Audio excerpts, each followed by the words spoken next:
Greatest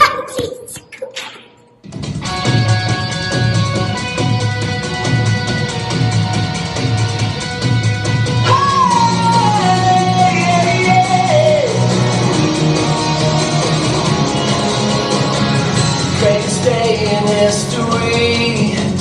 Death has beaten you and rescued me. Sing it out, Jesus is alive. The empty cross, the empty grave. Like I tell you at one that day, shout it out, Jesus is alive. He's alive.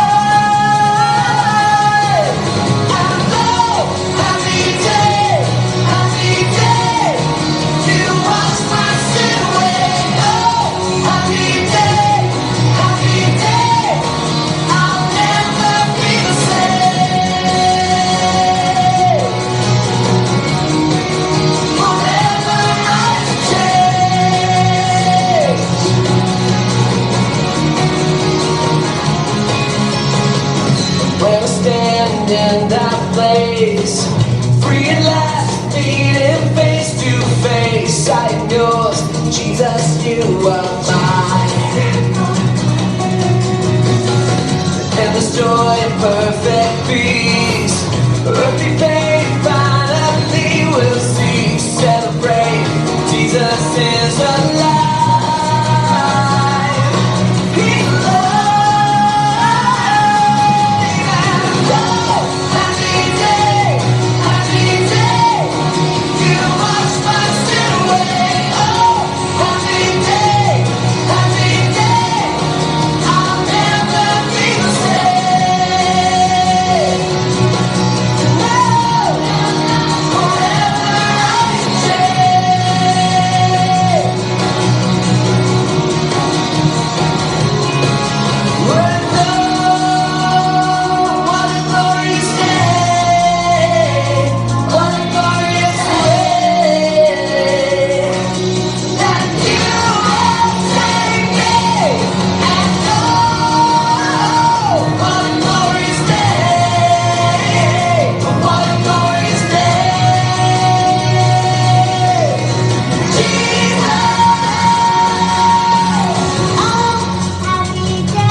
Today, I want to tell you about someone we've actually talked about before, and his name is Daniel.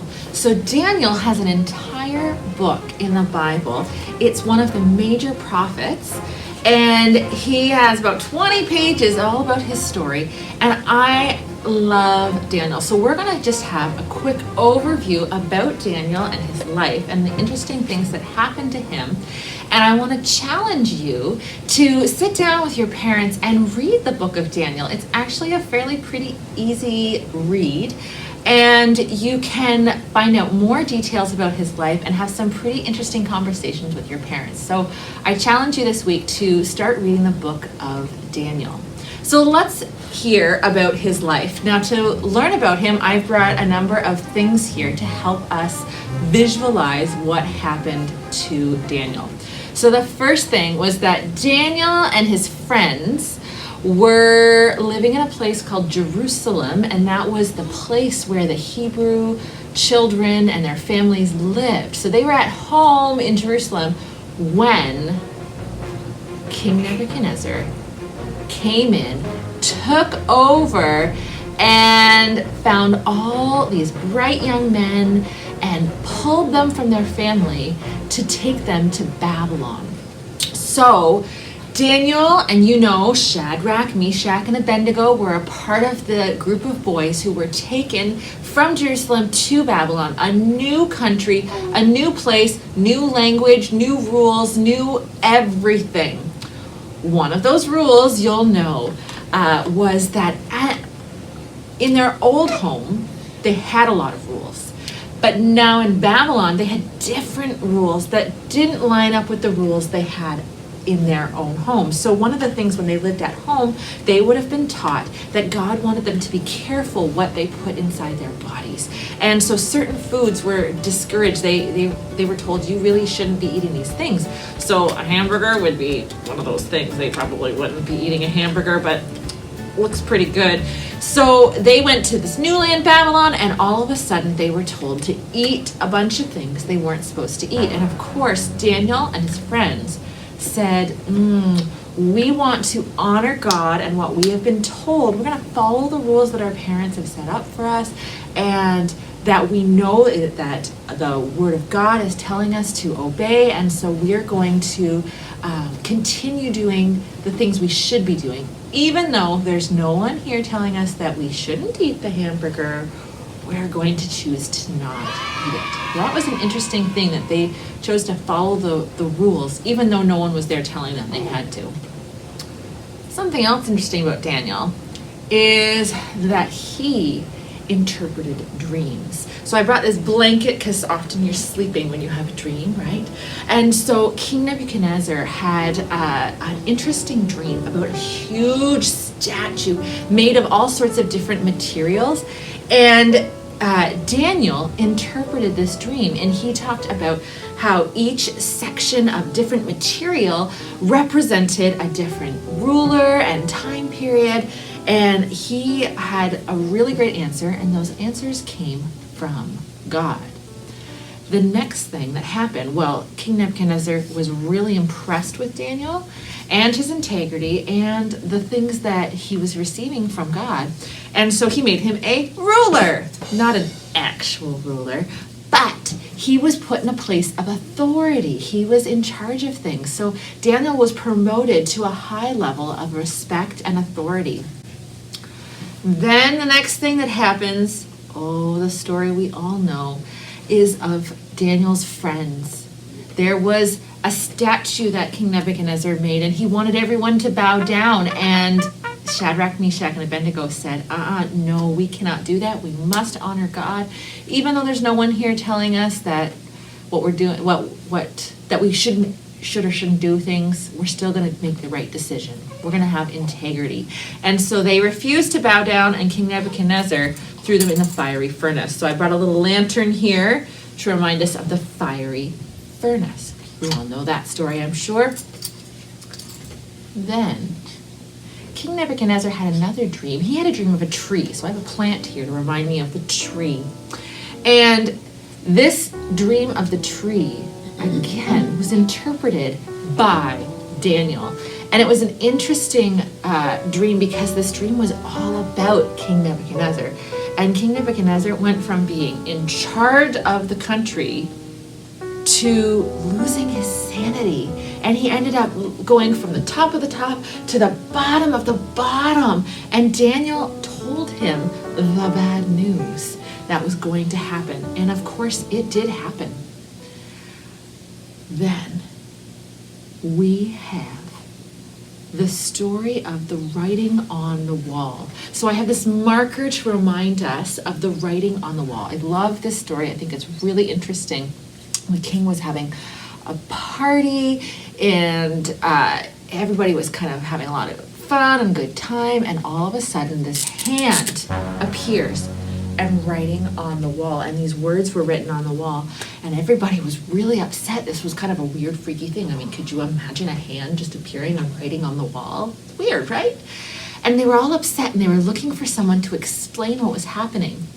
And who could explain what was happening?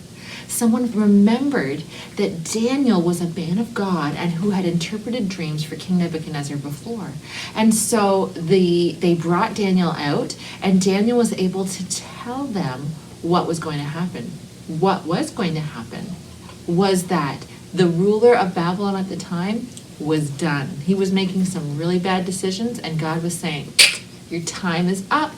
And that very night, his time was up. A new king took over. They were invaded by another group of people, and Babylon was split into 2 new regions because of what God had said was going to happen from this king that was not following the rules.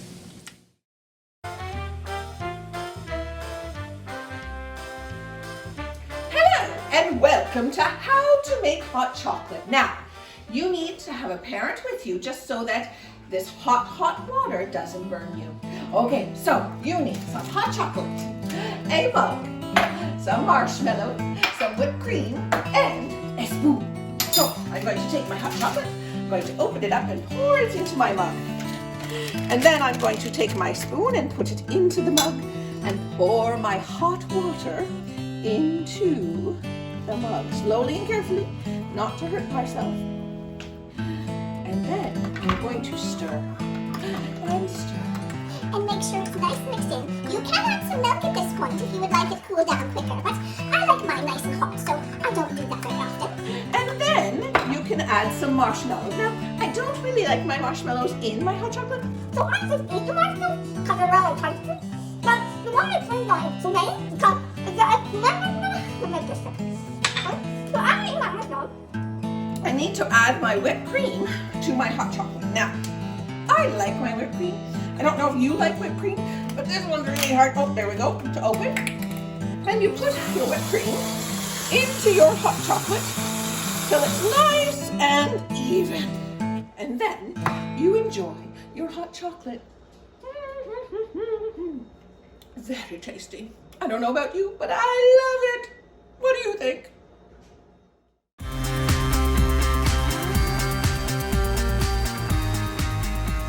Then another quite famous story we have is the lion's den. So we've got a little lion here on this book, King Simba. Reminds me of when Daniel chose to continue to pray, even though the king had been tricked into making a rule that you couldn't pray to anyone but him. Daniel chose to honor and obey God and continue to pray to God. And God protected him. When there was consequences for breaking the rules, God protected him and kept him safe in the lion's den. He did not abandon Daniel. And the last thing that happens in the book of Daniel, I brought a calendar. And a calendar reminds me of the future. Daniel not only interpreted dreams, but Daniel also had a whole bunch of dreams. And these dreams are of the future. And a lot of what Daniel has dreamed about hasn't even happened yet, which is really cool. It means that a lot of what we read in the book of Daniel, we also see in the book of Revelation. We're talking about things that are going to happen when Jesus returns, which is really, really cool that Jesus wasn't even here yet, and Daniel is already dreaming about stuff that happens after Jesus. So it is a very cool book. The story of Daniel, really, he was a great man who chose to honor and respect God, follow his rules no matter what. When it was hard, when it was easy, Daniel chose to follow and honor God.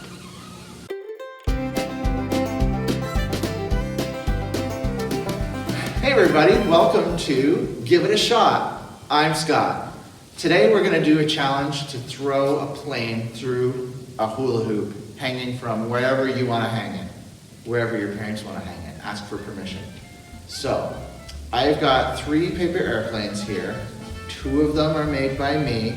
1 of them is made by Miss Tanya. And we're going to see if I can throw it from this line here. I've got 1 line, and I've got another line about 6 feet away. And we're going to try to get the airplane through. And you can try and see how many planes you can get through, like this. 1. Ooh. Let's try this. Oh! Just 1 still. I don't think that one went in. It would have gone in if that pole wasn't there. But that's besides the point. 2. I got 2, okay? So if you had more, you can make all sorts of paper airplanes. You could make like 8, or 9, or 10, or 11, or 62, or 63, or 64, okay? So, oh, and if you don't know how to make a paper airplane, that's great. You can go back, and I'll put a link in the description to a video that Miss Christine did during one of the Sunday school videos quite a few weeks back. And you can watch her, and she shows you how to make paper airplanes. And that's gonna be awesome. So you jump back there, watch that, come back here, watch the challenge thing again, give it a shot, and see what you can do. So you can do that. You can try and throw as many as you can through there, and then you can play with a friend and see how many they can get through. Or you can also see who can get it further. See, we've got another line here at about another 6 feet, like 12 feet from the first line. And now I'm going to see how far away I can get it. So let's see. Let's see if I can get this. No. Let's try my other one. Let's see. I did it! I got it to 12 feet! That didn't work last time. I'm so happy. Let's try again. Let's go further. 18 feet. Never been done in the world before, okay guys? This is it. This is like the championship. The championship. Here it comes. And... oh, it was so close! You guys. So, if you can get yours 18 feet, or if you can get yours 12 feet, Or somewhere between 12 feet and 18 feet. Send us a video. Send us a video even if you don't get it. It's going to be great if you get it 6 feet. It's going to be great if you get it 8 feet or 9 feet or 10 feet or 11 or 12. send it to kids@evangelnapanee.com. And Miss Tanya will like look at it and maybe we'll be in another video or something. That'd be cool. That was Give It a Shot with Scott.